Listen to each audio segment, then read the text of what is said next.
Complaint के बारे में हमने भी बात की थी पिछले वीडियो में। अब हम बात करेंगे कि कंप्लेंट्स, ग्रीवेंसेस, रिड्रेसल्स अगर कंसेंट मैनेजमेंट से रिलेटेड हैं तो उन पे कैसे चेक लगाया जाए, कौन चेक लगाएगा और कौन मॉनिटर करेगा कि वो कंप्लेंट्स प्रॉपर्ली आंसर हो रही हैं।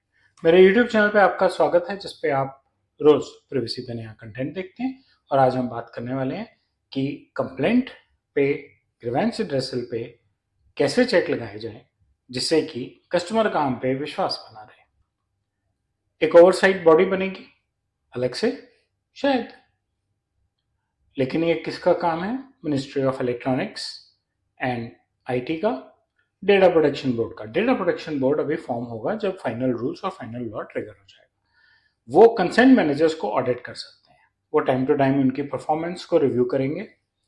वो ये देखना चाहेंगे कि जो परफॉर्मेंस पैरामीटर्स, मैट्रिक्सेस उनके साथ डिसाइड हुए थे, क्या वो उन पे काम कर रहे हैं, क्या उनमें कुछ इंप्रूवमेंट आ रही है टाइम टू टाइम जैसे जैसे ऑडिट्स होंगे। क्या लॉग्स हैं उनके पास, पूरे हैं कि नहीं है। लॉग्स पूरे होने बहुत ज़रूरी है।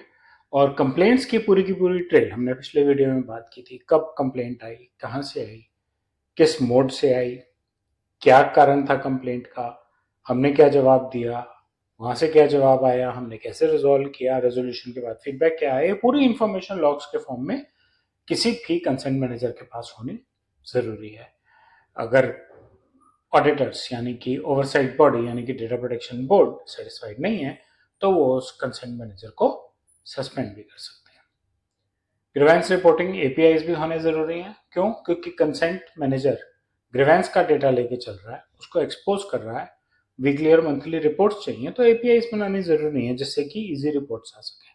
क्यों ना कुछ ऐसा एपीआई हो कि बोर्ड में जो रिलेटेड अथॉरिटी है, इंडिविजुअल है, मैनेजर है एक पर्टिकुलर कंसेंट मैनेजर का, वो ऑनलाइन देख ले क्या इश्यूज आ रहे हैं। ऑटोमेटिक अलर्ट्स आ जाएं थ्रेशोल्ड के भी और ब्रीचेस के पास पहुंचने के भी। यानी कि अगर आप थ्रेशोल्ड आपने रखा है कि 70% थ्रेशोल्ड है, तो जब आप 50-60% क्रॉस कर रहे हो, 70% पे पहुंच रहे हो, तो आपको नोटिफिकेशन आनी शुरू हो जाए। और ऐसे अगर आपके यहाँ ब्रीच हुए, ग्रीवेंस का डेटा भी ब्रीच हुआ है, तो उसके भी ऑटोमेटिक अलर्ट्स अवेलेबल होने चाहिए। डिज़ाइन इंपॉर्टेंट है, non technical, user friendly language, real time feedback on every status change. Her status change पे एक रियल टाइम फीडबैक होना चाहिए। मल्टीलिंगुअल स्क्रीन्स, जो हम कई बार बात कर चुके हैं, भारत में सबसे जरूरी चीज तो मल्टीलिंगुअल स्क्रीन है।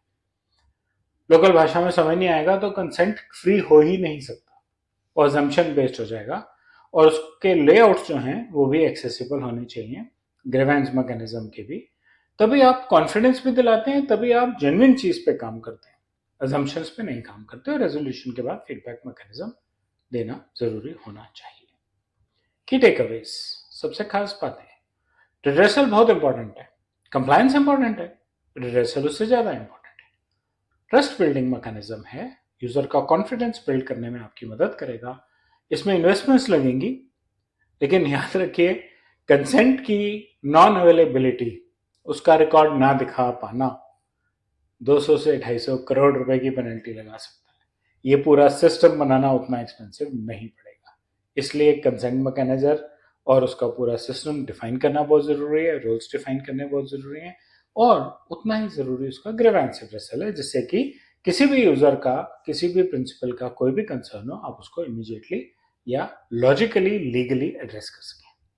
सो रिड्रेसल इंपॉर्टेंट पिलर है, कंसेंट मैनेजमेंट इंपॉर्टेंट पिलर है, रिड्रेसल भी इंपॉर्टेंट पिलर है। सो रिड्रेसल और उसकी ओवरसाइट पे बस इतना ही। मुझे उम्मीद है आपको कंटेंट अच्छा लगा होगा। पहले लाइक कर दबाएं, मेरे चैनल को सब्सक्राइब करें और अपना फीडबैक कमेंट सेक्शन में शेयर करें। धन्यवाद।